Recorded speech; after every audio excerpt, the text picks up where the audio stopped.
Hola Nicolás, hola Hola, Gabo, ¿cómo hola. están? Hola, Muy hola. bien, gracias. Qué bueno. Bienvenidos ambos a esta conversación sobre Hipodérmica, la otra historia, una obra escrita por Nicolás hace no sé cuánto tiempo. ¿En qué año, Nico? Este es un proyecto que comenzó a escribirse el año 2016, Ah, continuó el 2017. Nos adjudicamos un fondart que abrazó el proyecto escritural y también escénico. Así que se remonta hacia esos años, o sea, su hacia el tiempo ya. 2016, harto rato. Y se estrena 16, bajo, 17. Sí. bajo la dirección de Gabriel Contreras, el Gabo que está ahí abajo, que son parte de la compañía de teatro Astillero. Yo no sé si era el Astillero en ese momento en que se estrena Hipodérmica, no estoy Sí. seguro, ¿sí? ¿Cierto? El Astillero. Y que es la obra Sí, sobre la cual vamos a iniciar la sí. conversación el día de hoy. Antes de comenzar, les quiero dar la bienvenida a la Fiesta de la Dramaturgia. La Fiesta de la Dramaturgia es una iniciativa que yo tenía ganas de hacer hace mucho tiempo atrás y Mm. que en realidad no era así, pues era como con la gente, los lugares, que ocurrían muchas cosas al mismo tiempo, conversaciones, un seminario, talleres de dramaturgia, había gente escribiendo, se decían lecturas dramáticas, se estrenaban obras, se publicaban libros y en realidad nunca ocurrió así, pero ahora con la situación de la pandemia, que por muchos lados es muy triste, es muy lamentable, se ha manejado muy mal, por otras partes también nos ha impulsado, nos ha arrinconado de manera tal que nos lleva a veces a resolver las cosas de una forma mucho más práctica. Y en esta ocasión, que es su primera versión en el 2021, totalmente pandémica, sigue haciendo lo mismo, que es unir el día 23 de abril, que es el día de la celebración del libro, la lectura, los derechos de autor, con el 11 de mayo, que es el Día Nacional del Teatro, a través de esta disciplina que conecta estos dos universos, los nutre, los subvierte, a veces los transforma, los mantiene en pie, a veces le hace el quite, otras veces le desprecian de ambos universos, pero que siempre está ahí y que siempre ha mantenido ese vínculo tan interesante entre el libro y el teatro, y por eso la dramaturgia es la que nos convoca. Entonces, antes de comenzar a hablar desde, para no decir desde Hipodérmica, les quiero pedir por favor que, si es que porque yo tengo el gusto, el placer, hasta el honor diría de conocerles en persona a ambos, he estado con ustedes, pero hay gente que tal vez está escuchando o viendo esto y no tiene ese gusto, entonces por favor que se presenten brevemente para saber quiénes son, qué hacen y en qué están. Perfecto, bien. Parto entonces, mi nombre es Nicolás Cancino Said, soy actor, eh, dramaturgo y actor en la compañía del Astillero de Teatro Valparaíso. También me dedico a la docencia, soy profesor de voz de la Escuela de Actuación del DUOC y también soy magíster en estudios de género y cultura de la Universidad de Chile. Bien, yo soy Gabriel Contreras, director del Astillero Teatro. Soy actor también, pero también soy periodista. Eh, Hago clases en DUOC, sede Viña del Mar, de actuación, y también desarrollo prácticas docentes en la Universidad de Chile, específicamente en la Facultad de Artes, en donde también trabajo en la escuela de posgrado desde el área de comunicaciones. Bueno, uno hace muchas cosas, en verdad. Muchísimo. Pero básicamente tratando de vincular estas dos áreas, siempre volcándolas hacia los escenarios. Ah, bueno, y también soy un magíster, bueno, el magíster y todas esas cosas. Magíster Y en todas gestión esas cultural cosas, también. y Y todas todas esas esas cosas, cosas. claro. Todas esas cosas. Todas esas cosas que uno pesca y mete adentro de la licuadora para poder hacer teatro cuando Claro, Exacto. exactamente, tal cual. Tal cual. claro, corto con serrucho eléctrico, etcétera. Claro, soldadura al arco, animación de cumpleaños, Todo el Animación rato. todo. con corpóreo, animación de cumpleaños con corpóreo. Exactamente. ¿Cómo parte la idea de Hipodérmica? Cuando el Astillero Teatro ya traía unas obras, ¿no? No se llamaba el Astillero antes a compañía. Tengo ahí una cosa, como una alarma, pero no me recuerdo el nombre anterior. ¿Teatro Planetario puede ser? ¿Era Teatro Planetario? No, ¿me Y estoy ahí, confundiendo? ¿Sí? sí, no, pasa que ahí nos estamos yendo hacia el origen de la compañía. Miembros del equipo actual del Astillero Teatro formábamos parte de la compañía que mencionaras, Teatro Planetario, hasta el año 2016, en el que por diferentes motivos tomamos diferentes rumbos y de ahí seguimos trabajando con Diego Rivera, Diego Guzmán, que eran parte de la compañía y decidimos, porque compartíamos intereses en común, conformar un nuevo equipo. Y eso fue en enero del año 2016 en Santiago. nos juntamos en un lugar y dijimos, ¿sabes qué? Hagamos, démosle. Y de ahí nos juntamos junto con el Gabriel y fuimos como este pequeño núcleo de actores que nos dimos cuenta que teníamos muchos puntos en común y que deseábamos comenzar un viaje, de ahí también el astillero, cómo crear estas naves y, bueno, navegar y lanzarnos a la aventura. Y en esa época también, entonces, es cuando aparece Hipodérmica, ¿no? Sería la primera obra de la astillero. Es la primera obra del sí.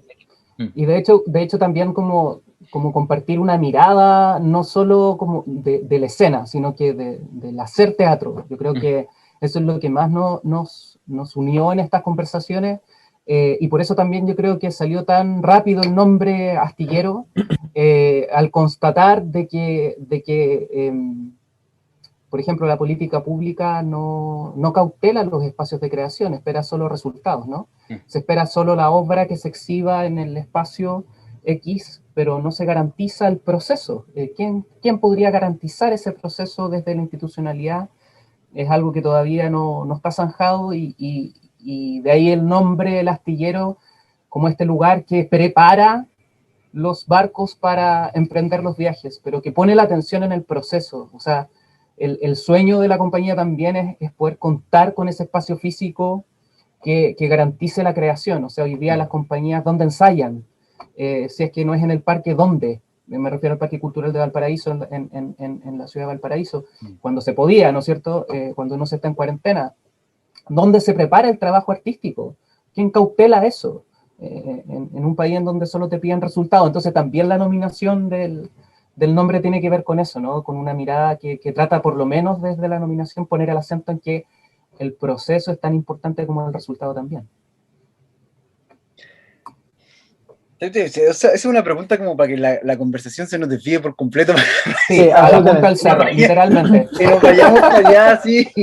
No, déjala ahí, no hagas el viraje. No tenemos Lo dejamos en el tintero. Lo vamos a anotada. siguiente, porque es un tema súper interesante. Es también, por ejemplo, la pregunta que yo creo que se tiene que hacer toda la gente que este fin de semana se va a elegir como constituyente, ¿no? Como cuál es la labor del Estado que queremos construir, supuestamente, si estamos armando todo este jaleo de elegir constituyente y de encomendarle esa misión, cómo van a resguardar aquellos derechos que son, en algunos casos, como derechos que tienen que ver con el acceso a la participación, pero otros también que tienen que ver con la dignidad laboral, pues, no tiene que ver con, no es tan rebuscado. Y por otro lado también está como que se puede vincular, yo creo, o sea, se vincula de manera directa, ¿no?, con lo que plantea también Hipodérmica en la obra, que aparece también el rol del Estado de manera súper importante en el transcurso como de todo lo que está aconteciendo en esta obra. ¿Cómo sale esa idea? ¿Por qué se metieron en ese tema? ¿Por qué entraron ahí? ¿Cómo llegaron a nos metimos en ese espacio? Mira, yo creo, bueno, la obra habla de estos tres profesionales que tienen la misión de reescribir la historia de Chile, que va a ser la historia que se les va a enseñar a los niños y niñas en las escuelas, en esa época a la escuela, en el ideal de cómo construir un sujeto ideal para un Chile que se pueda, en este caso, manejar, dominar, este sujeto ideal para el Estado. De ese sentido, comenzaron a surgir, bueno, esa reflexión fue al posterior, ¿cierto? Como ir indagando en este espacio. Sin embargo, había un tema también como nosotros nos conformamos como equipo, en el sentido de que, claro, surge el concepto de la identidad como colectivo, quiénes somos, qué es lo que queremos decir, cómo se construye una identidad, cómo se construye un cuerpo, a quién estamos encarnando, por qué. Y llegamos a, bueno, nosotros tenemos un proceso creativo que impacta la escritura, que es bien importante, y lo vamos, ya es parte de nuestra metodología de trabajo, es que antes de que yo me ponga a escribir, o Sebastián en el caso también, el nuevo proyecto, ¿cierto? Sebastián Aliaga, ¿no? Sebastián Aliaga, es en el que, ¿qué es lo que queremos hablar como equipo? Acá el trabajo de la dramaturgia es una especie, desde las ideas, un poco una dramaturgia colectiva, en el que a mí se me encomienda escribir el texto, pero a partir de una necesidad del equipo de querer relatar una historia que hable sobre cómo se construyen las personas finalmente. ¿Y ese equipo por qué no está compuesto en el momento de la idea hipodérmica? Porque después ha ido cambiando, ¿no?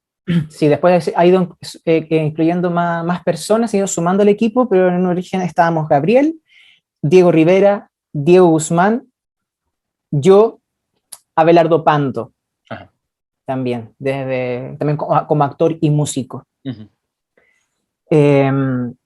Y comenzamos, bueno, el viaje del cómo se nos ocurre finalmente la anécdota, porque estaba esta idea del cómo se construyen los sujetos, la identidad, Chile, quiénes somos, a dónde queremos ir, y estamos dándole vuelta, y un día estábamos en Santiago y fuimos a ver la obra de teatro Inútiles, donde actuaba Tito Bustamante. Perfecto, dirigida por... No recuerdo. Lo lamento. Ya lo sabrás. ¿Te acuerdas? ¿Ya lo sabré? Ya. Sí. Entonces me acuerdo que... Lo podemos decir, el Teatro Sur de Ernesto Orellana. Teatro Sur, sí. Ya, pues entonces fuimos a ver la obra, estaba dando vuelta como la anécdota que todavía estaba flotando, y vimos la obra que en cierta medida cruzaba lo que nosotros queríamos hablar de diferentes perspectivas, y fue una experiencia sumamente estimulante haber visto eso, y recuerdo muy bien la escena en la que a mí se me iluminó el universo, cuando entra un viento gigante por las ventanas que tiene la escenografía, y entra un viento y yo digo, ¡ah! Y la obra. Entonces, de ahí me acuerdo estar viendo la obra y mi cabeza 1000 por hora, imaginando, y apenas salimos del teatro le dije, Gabriel, ya sé cómo es la obra. Ajá. Estos son los personajes, este es el espacio, esto es lo que están buscando ser.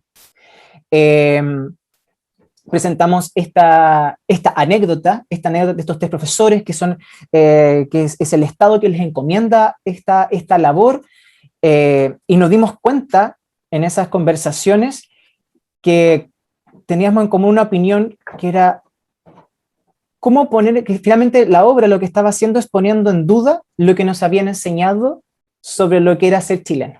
Uh-huh. Y nos preguntamos como, ya, pero ¿hacia dónde vamos con eso?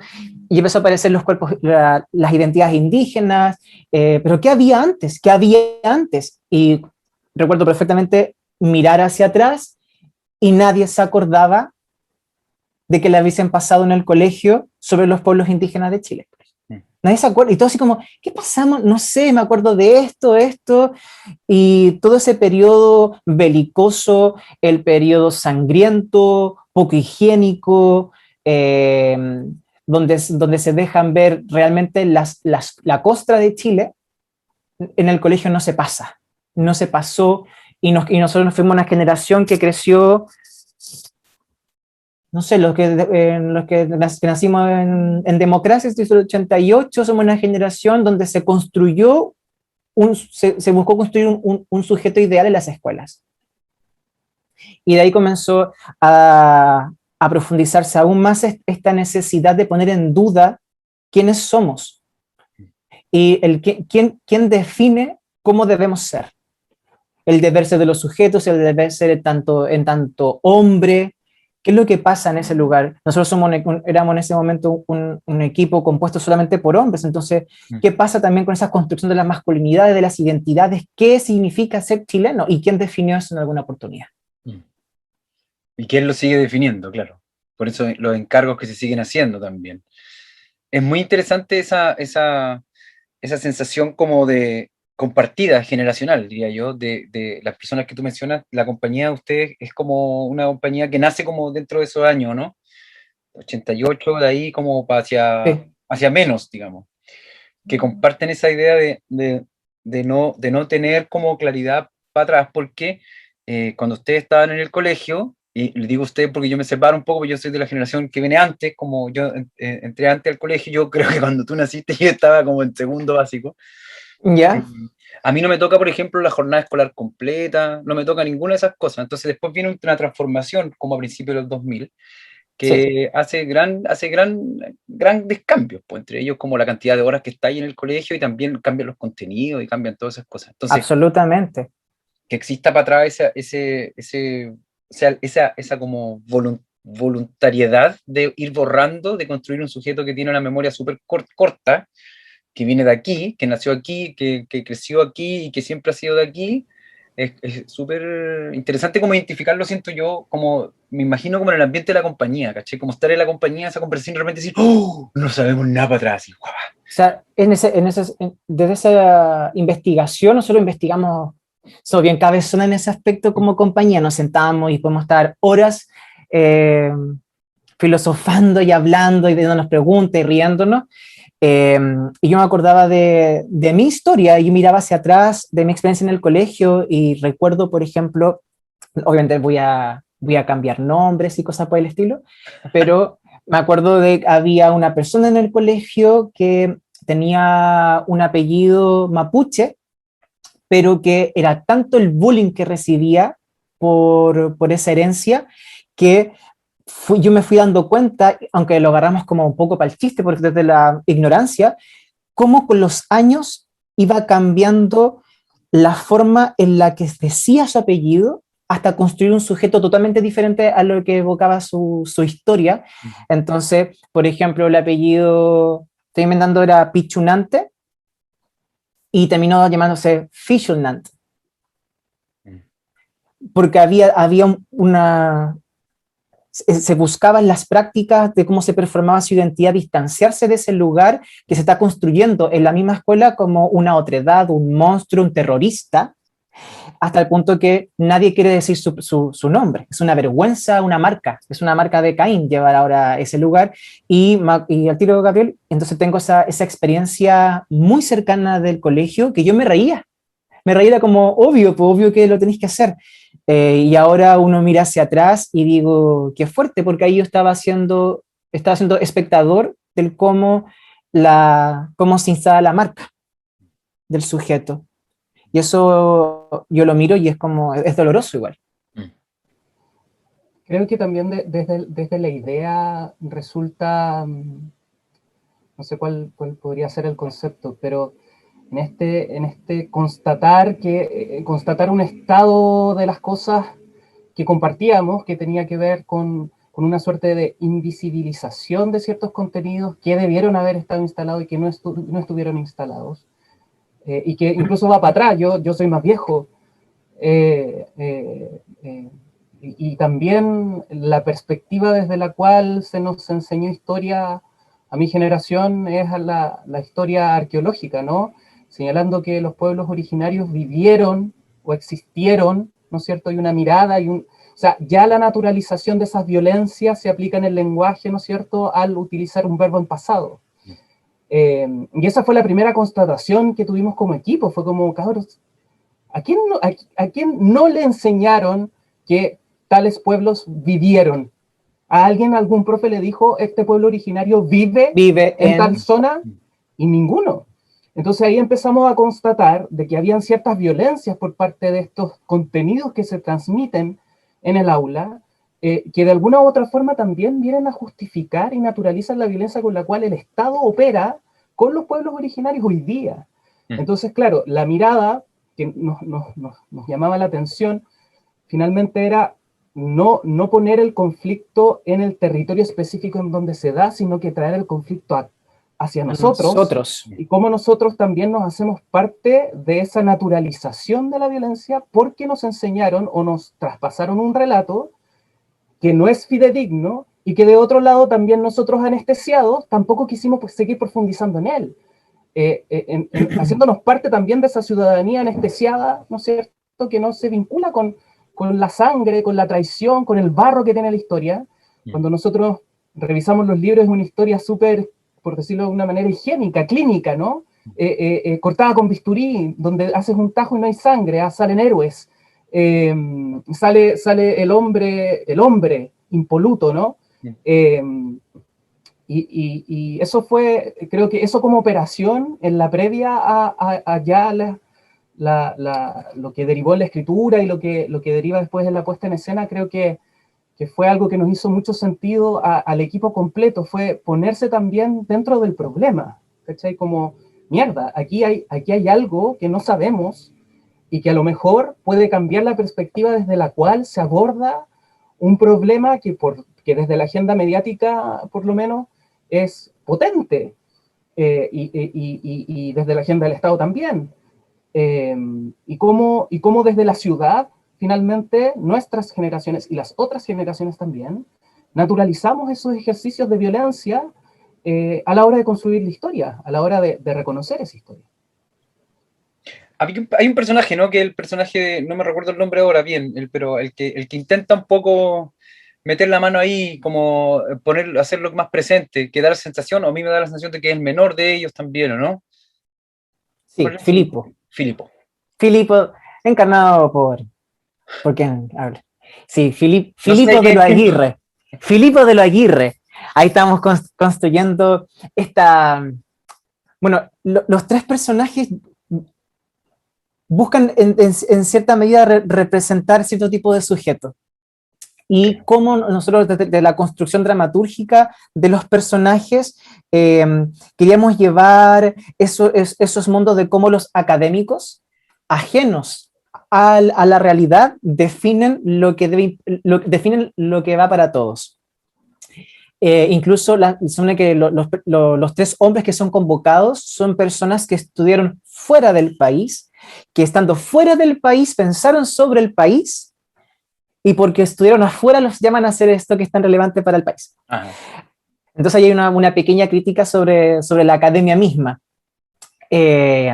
donde hay un personaje, el esforzado, que trabaja en la escuela rural, que se esfuerza por seguir trabajando. Está otro que es el becado, el que logró surgir de la pobreza y está muy, muy orgulloso de ser un roto chileno, yo vengo de ese lugar. Y está Filipo, que es una persona acomodada y que desde su comodidad habla sobre estos lugares.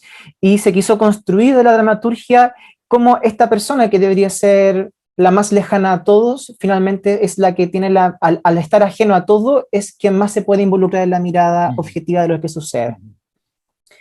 Pero aún así es común en los tres personajes, por lo menos en un momento de la historia, antes de que Filipo tenga un pequeño giro dramático y que comienza a ver las cosas con otros ojos, se mantiene esta violencia semántica de cosas que se habla todo de manera muy arqueológica, y luego viene este vuelco en el que comienza a vincularse con lo no terrenal. Filipo se construye como un personaje vertical que a veces, en la puesta en escena no se ve a muchos momentos, pero es quien escucha a los muertos.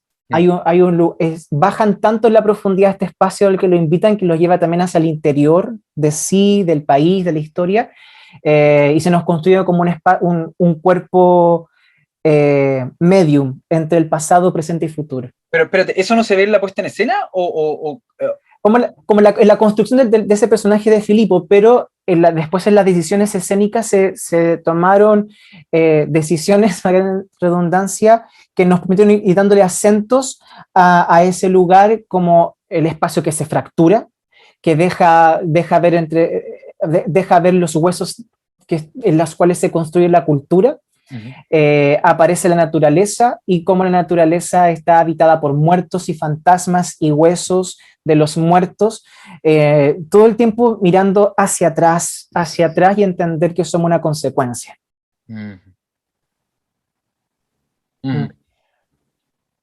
Esa mirada, por ejemplo, de Filipo, por decirlo de alguna forma, es la mirada que me parece que es la que resuena más como en lo que a mí me parece lo que podría ser como la intención que yo podría tener ahora, ¿cachai?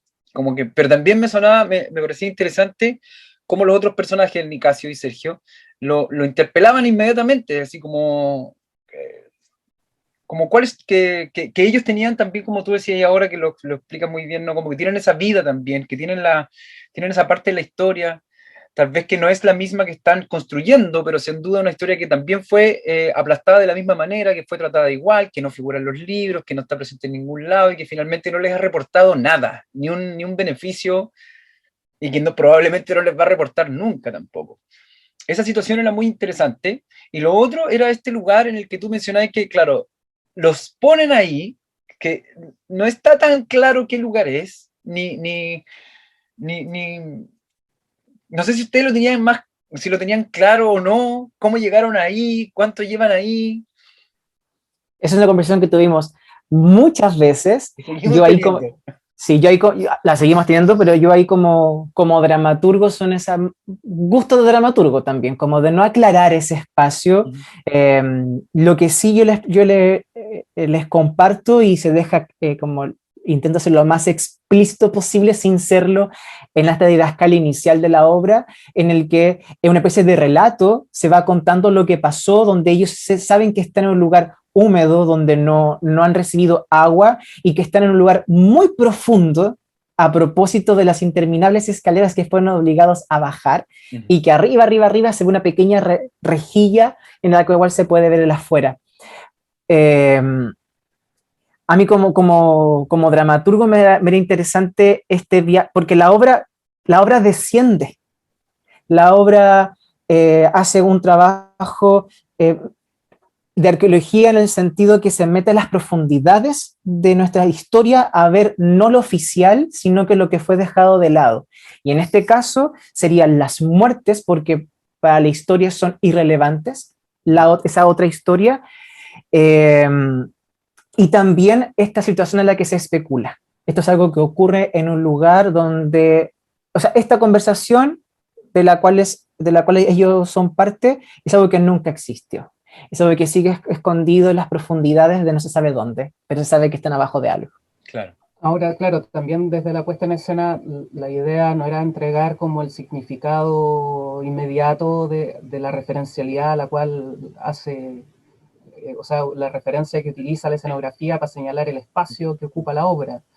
De alguna u otra manera, la idea preliminar era gestionar la imagen de reunión, es más, la imagen de discusión, y la obra parte, ¿no es cierto?, con sí, no, sí, yo tengo razón, ¿cachai? Como al tiro instalar esa discusión y que a la vez que se va develando la discusión, se va develando el espacio, se van develando esos otros espacios que están pulsando también por tratar de ingresar al escenario, entendiendo que pueden ser estos relatos paralelos que se van construyendo. Ahora, hay un elemento también que me parece importante desde lo escritural, es que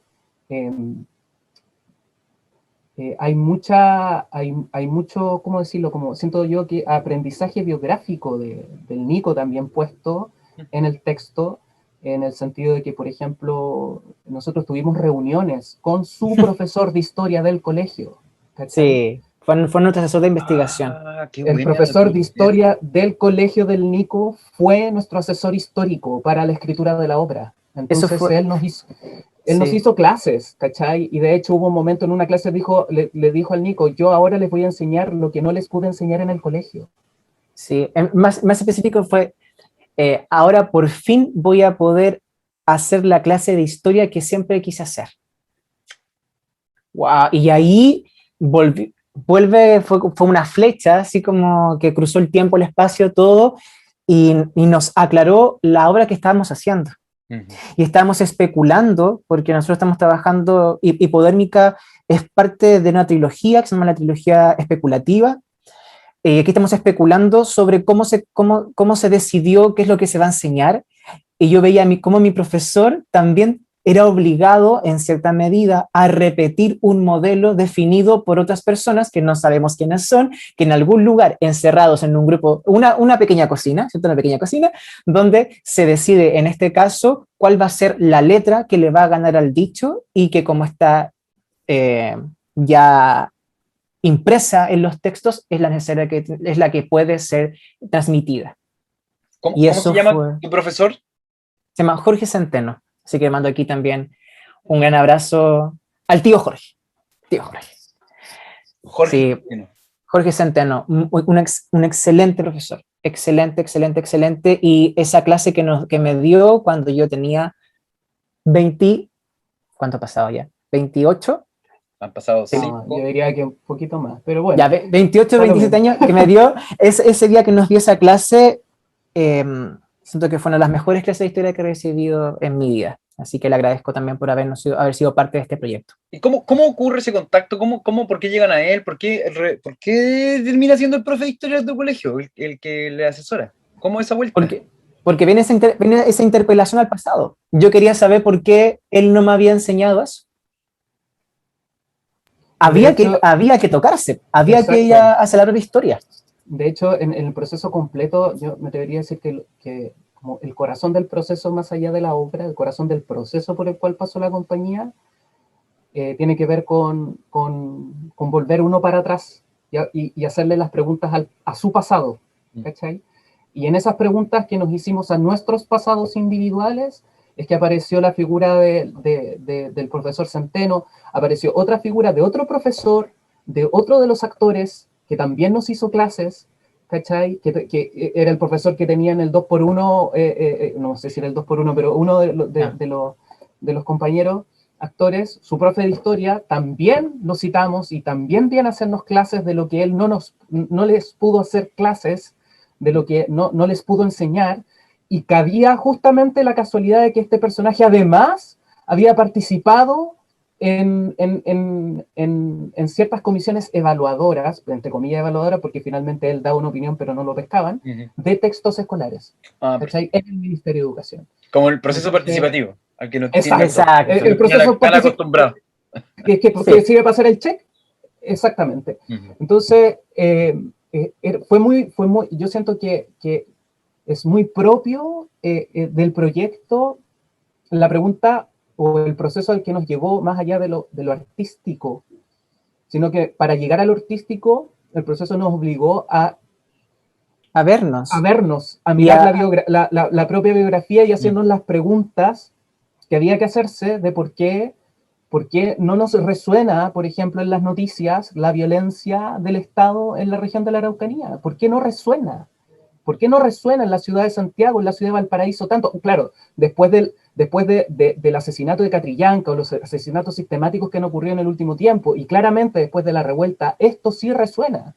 Y resuena de manera importante, pero estamos hablando del año 2017-2018, en donde todavía había una distancia, es como una suerte de distancia histórica, ¿no es cierto?, entre los territorios, entre la ciudad o entre el centro y sus extremos, ¿cachai? Sí, ahí me gustaría añadir ahí algo que a nosotros nos removía, era que, y nadie se pregunta por qué, y nadie se pregunta por qué, y como realmente alguien decide, yo me siento ahí un poco en esa generación, es una generación donde otros decidieron lo que debíamos hacer y somos muy poco protagonistas de nuestros procesos. Siempre tercerizando en otros estas decisiones, y ahora también con Hipodérmica nos fuimos dando cuenta que los discursos que nosotros repetíamos y que nos van configurando como sujetos eran aprendidos por alguien que decidió que debíamos aprender eso. Y ese aprendizaje fue gigantesco, y que involucrarnos desde ese lugar, con la escritura, que además en los trabajos de proceso son bien participativa la dramaturgia en el colectivo.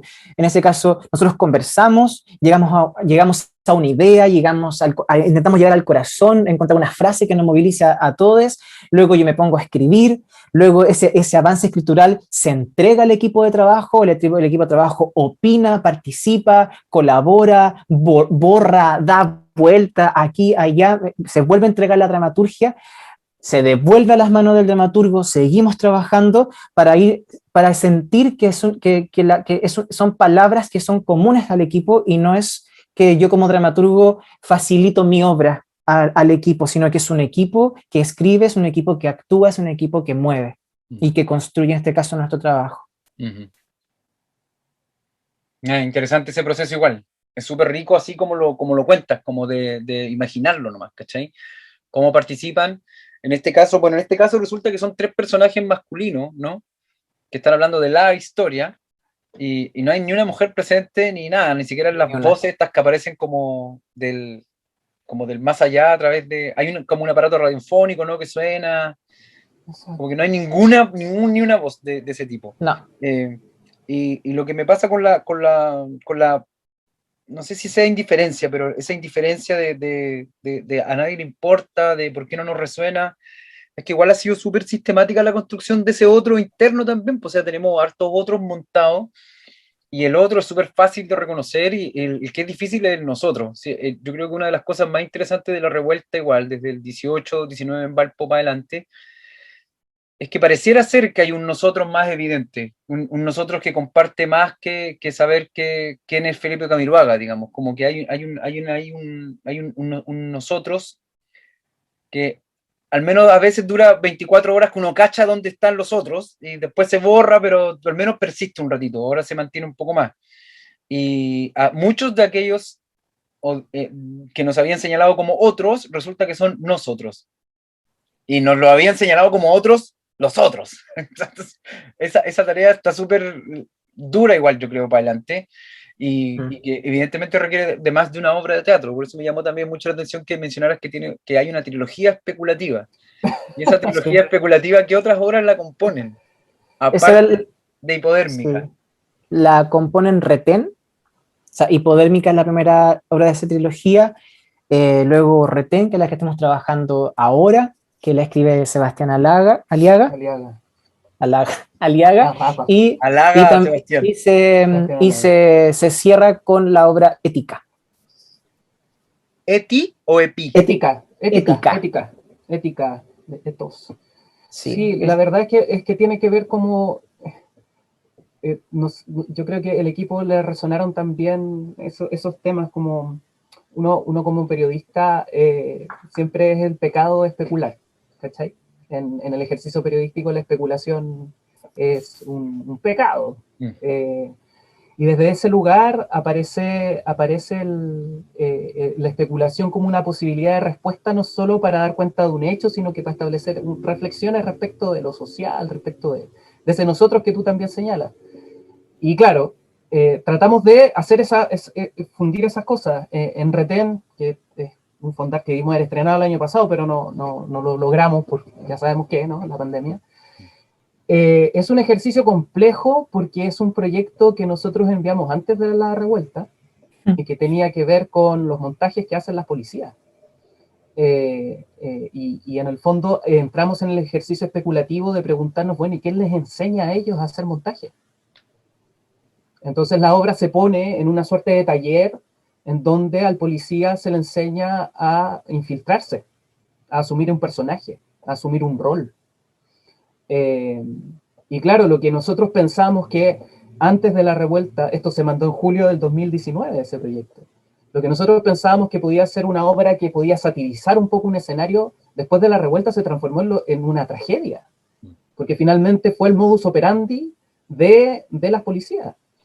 Entonces también la obra ha tenido unos giros gigantescos para tratar de entender en qué estamos, porque la revuelta no solo atravesó nuestras vidas, atravesó nuestras creaciones y claramente las perspectivas cambian.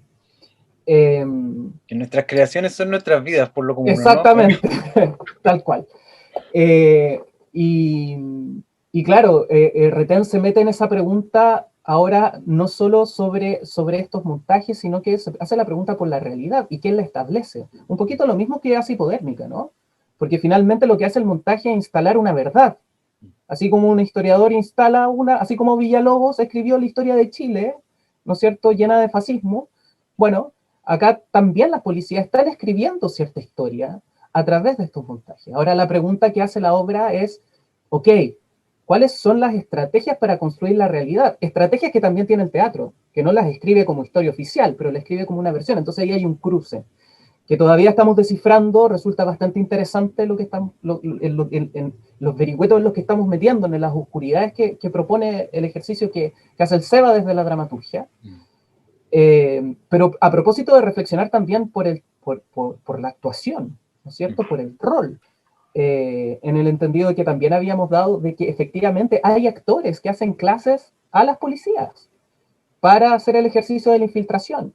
El problema es que el ejercicio de la infiltración ahora es para cometer delito, y de hecho uno investigando la ley se da cuenta que existe una figura que por ley antidrogas, que se llama el agente revelador, es un agente que está facultado para cometer delitos, para desbaratar, ¿no es cierto?, redes de narcotráfico, pero resulta que esa misma figura se está metiendo por la ley antiterrorista. Entonces en el fondo uno se hace la pregunta y dice, chuta, quiere decir que aquí hay agentes que están facultados a cometer delitos llámese montajes o qué sé yo, destrucción de cosas, amparados por la ley.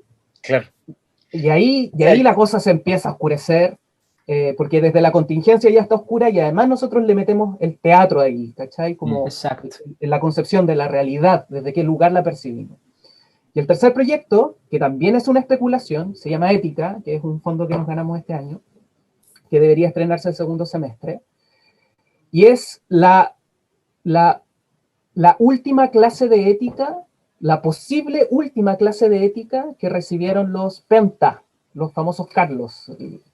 ¿Qué pasó en esa última clase? ¿Y qué tuvieron que hacer para poder aprobar el curso? Y da la casualidad que en el plan de estudios que recibieron estos ladrones,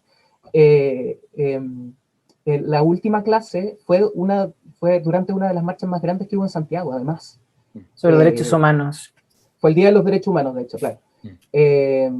Entonces ahí hay una suerte de sincronía y nuevamente lo que hace la compañía es meternos en el ejercicio especulatorio, pasarle a la escena también la pregunta por lo teatral de la situación, pero en este ejercicio especulativo en donde se instalan preguntas antes que una visión particular, ¿no es cierto?, de las cosas.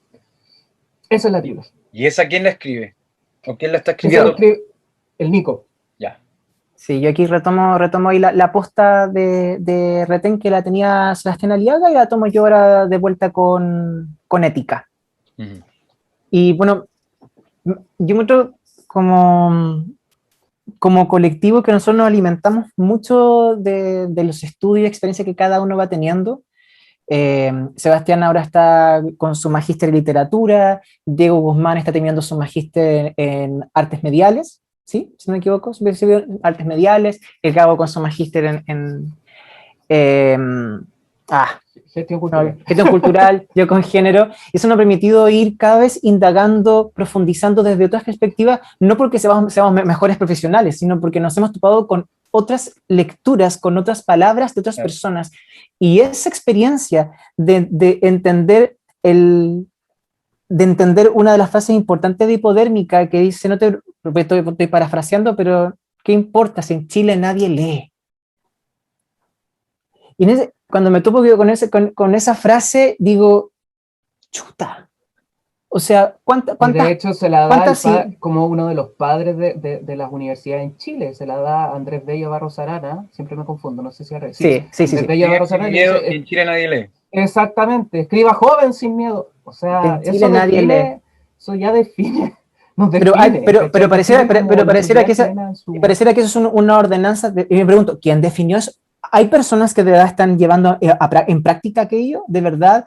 ¿Qué leemos en el colegio? De ahí cuando tú preguntabas como en tu obra no hay mujeres, y yo digo, en el colegio nunca no me dieron a leer ninguna mujer. En el colegio. Y la tremenda, exquisita, compleja escritura, por ejemplo, de Mistral, que es uno de los pocas cosas que se lee en el colegio, nos remiten a un aspecto maternal, esencialista, muy infantil de Mistral con los piececitos de niño o la ronda, y sería, entonces, ¿cómo finalmente estas decisiones estamos especulando sobre quiénes van definiendo los imaginarios que tenemos como país y hacia qué discursos son los que empezamos a construir? Y eso yo encuentro que es complejo, y nosotros como compañía, yo creo que hasta sin quererlo, hemos ido topando con algo que en un momento no veíamos, pero que pareciera que es esto, es como mirarnos y darnos cuenta que somos una consecuencia de la construcción de un otro. O que los iguales, como lo decimos, nos planteamos en la obra, los iguales construyen a un otro. Y a partir de esa diferencia forzosa, artificial, encontramos identidad, pero es una identidad ficticia y sumamente inestable, y de ahí los esfuerzos estatales, los esfuerzos institucionales de mantenerla a como sea lugar. A combos, patadas y moviendo tatos. Sí, claro. Oye, quiero añadir una última cosita, que cuando tú dijiste que en la obra no había mujeres, es un comentario que apareció, que lo hemos conversado un montón de veces, y a las mujeres no se les permitió escribir la historia.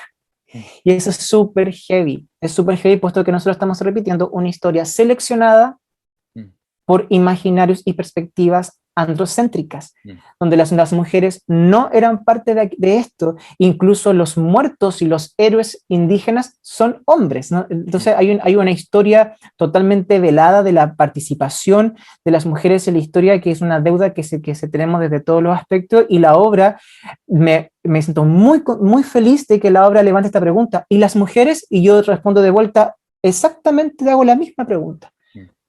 ¿Dónde están las mujeres? ¿Por qué seguimos solamente repitiendo la historia de Villalobos? ¿Dónde están las historiadoras de Chile? Sí, claro, probablemente si es que la escribieron, si es que alguien escribió algo, si es que Fue alguna borrado. mujer escribió algo, lo firmó un hombre, si es que lo que hizo y lo hizo Claro. pasar por algo suyo. Exacto. Hay harto ahí también, como yo pienso, del juego ese de la construcción de la realidad a través de representaciones que están consensuadas, ¿no? En el caso de Hipodérmica necesitaban un acuerdo pleno, que pareciera ser que al estar el acuerdo pleno, total, no hay ninguna oposición que se haya como ignorado ni se haya dejado de lado, ¿no? Es muy interesante igual ese funcionamiento de esta pequeña como simulacro de la República, Claro. como que hay tres cámaras ahí que están jugando todo el rato a intentar estar siempre de acuerdo, y lo que dictan ellas sale y se transforma en ley por acuerdo unánime, digamos. Sí. Que es muy interesante como juego también de poder, de las propias prácticas políticas que tenemos, de cómo va a ser también esta idea de validar la nueva Carta Constitucional, ¿cachai? Como que me aparecieron un montón de esas cosas también, como cómo van a validar. Y, ¿cachai? Y los territorios, pasa algo muy particular, no sé si me escuchan porque estoy ¿Sí? pegado, ¿no? Estás pegado, pero te escuchas. Ya, Ahí bacán. sí. Ya, buenísimo. Que también siento que si hacemos la mirada para atrás de la exhibición de la obra hasta hoy día, yo que estoy fuera, ¿no es cierto?, como director ahí, te estoy perillando, ¿no es cierto?, oficiando de técnico durante la función, que es algo que me gusta mucho desde la dirección, estar en la técnica. Es que también la obra, la recepción que tiene, le va a tomar... Ahora sí que te pegaste y no te Ahí escucho. sí que, no, ahí sí que se nos quedó pegado. Pegado, se quedó pegado. Pegado, sí. Denme un segundo. Ahí volviste. Pegado, Bueno. el pegado. Espérenme un segundo, voy a mover un poquito aquí. Ahí sí. Lo que les decía, como que la obra le va llevando el pulso también a los tiempos y las recepciones en la medida que nos vamos acercando, de hecho, a octubre del 2019 son muy distintas, muy distintas. Por ejemplo, es distinta la recepción que se tuvo en el estreno o las funciones, ¿no es cierto?, que tuvimos más adelante o después cuando fuimos al GAM, a, por ejemplo, las funciones que se tuvieron en los temporales teatrales de Puerto Montt, en donde era el territorio, ¿no es cierto? Era el territorio desde el cual se escribe esa historia que están escribiendo esos historiadores, en donde los actores salían a saludar al público llorando porque el teatro estaba profundamente emocionado también por lo que estaba pasando, y eso como que es muy interesante ver cómo la obra, no es específicamente esta obra, yo creo que el teatro en general le va llevando el pulso a los tiempos en cómo va reaccionando también el público. Claro. Y es porque hay palabras ahí en esa dramaturgia, hay frases que hacen sentido, pero lo que más me llamó la atención, hacen sentido dependiendo del territorio, ¿cachai? Es muy distinto un público de Valparaíso que ve la obra y que sí, le puede resultar interesante, o quizás no, al público, a ir a mostrar esta obra en donde sí está instalado el conflicto territorialmente hablando. Y eso es muy bonito de percibir.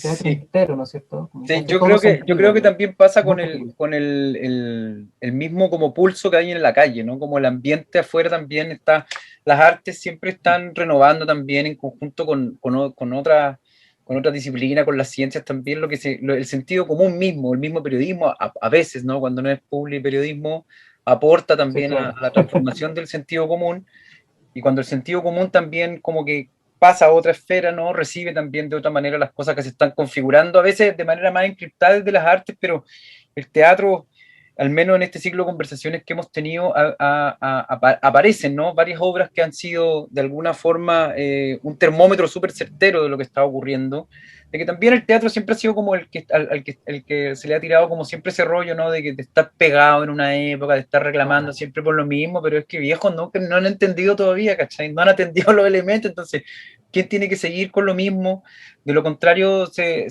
saca, ¿cachai? Se elimina por completo. Entonces, esa sensación que hay en la calle, que va transformándose, que me imagino que también es la misma que le está haciendo ahora a ustedes, como enfrentar toda esta reorganización de lo que había en Retén, cuando se mete a la sala, cuando la construcción de la realidad se hace en conjunto, no son tres personas encerradas en una cámara abajo, sino que es la calle la que está construyendo el sentido, las cosas cambian, pues cambian de manera súper radical. Y también se entienden todas las palabras de forma diferente, ¿cachai? Yo creo que es súper bonito pensar en que ese otro hoy en día tiene posibilidades súper esperanzadoras por ser también un poco, por querer ser esperanzador, por querer ser optimista igual, pues. Es como que el otro tiene hoy día una linda esperanza de poder construirse. Ojalá así sea después de las elecciones de este fin de semana. Ojalá, ojalá, ojalá.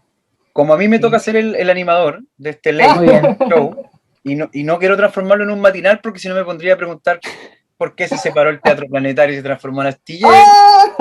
No vamos a hacer eso. Tengo que pedirles, o sea, primero agradecerles por haber aceptado esta conversación, que siempre es muy rica y siempre es muy corta, obviamente, Sí. porque hay muchas cosas que no quisiera seguir como hablando y qué sé yo, pero bueno, tendremos la oportunidad de seguir haciéndolo.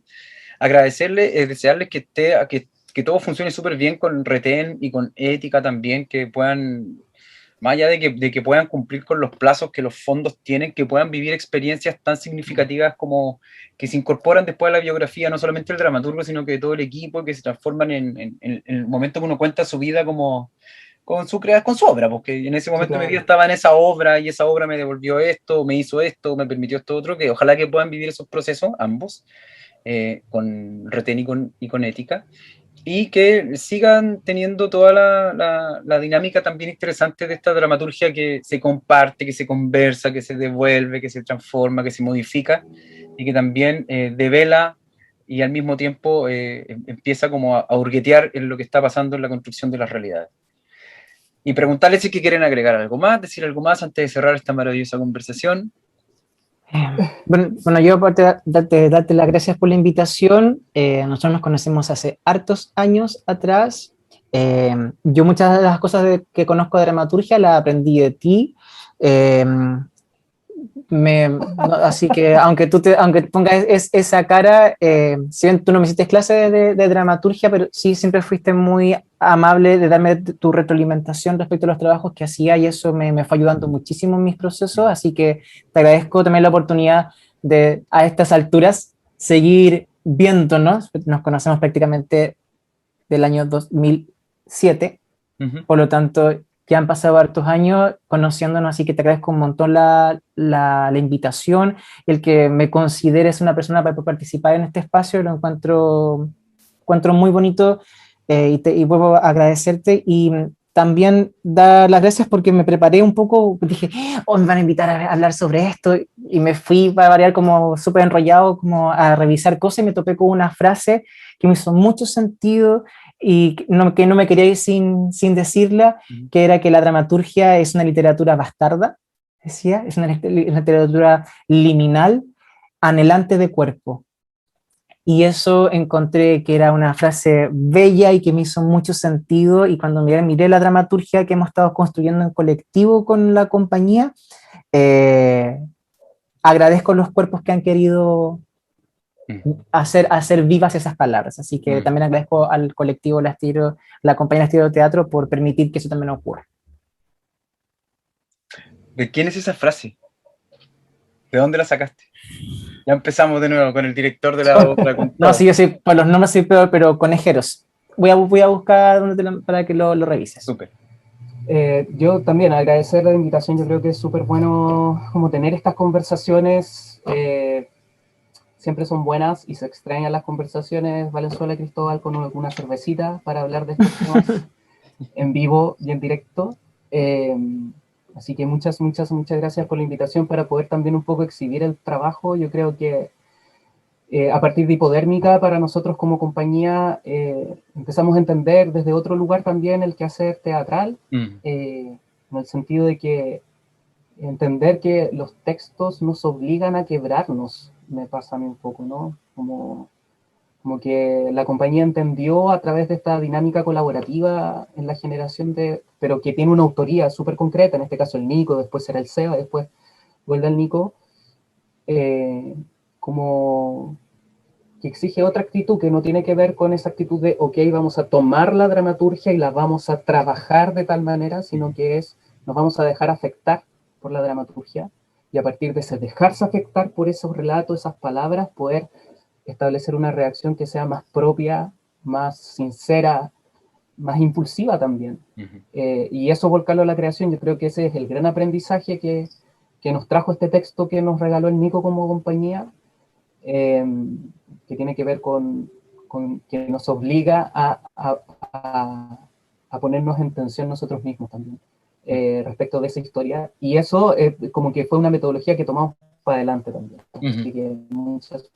Hoy, ahora sí lo último, Cristóbal, ya no me retí porque te quiero decir esto, porque como No, prometiste saludo, que yo quiero agradecer a una persona que iba a asistir el día de hoy, mi profesora Soledad Falabella, doctora en literatura. Ella fue mi profesora guía junto con Kim Yarsun en mi tesis para magíster, y así que también aprovecho de agradecerle las ganas que tenía de poder estar acá el día de hoy. No pudo, y sobre todo porque ella ahí concienzudamente, analizando la introducción del texto de Judith Butler, nos mostraba cómo a partir de ese pequeño texto uno se podía escuchar la voz de la autora, no solamente las palabras, sino que hay una voz que está presente en ese discurso. Así que también agradezco esa invitación que me decía, es que tienes que estar tú ahí, tienes que estar tú ahí. Y así que le agradezco mucho a la Soledad esas frases a veces muy simples, pero que son muy profundas. Algún día tendremos el gusto de conversar con Soledad, Sí, con respecto a otras dramaturgias también. Me encanta. Y estas conversaciones continuarán. Me cayó, así que aquí me sumo. ¡Estamos acá! Se me había caído. ¡Ahí volviste!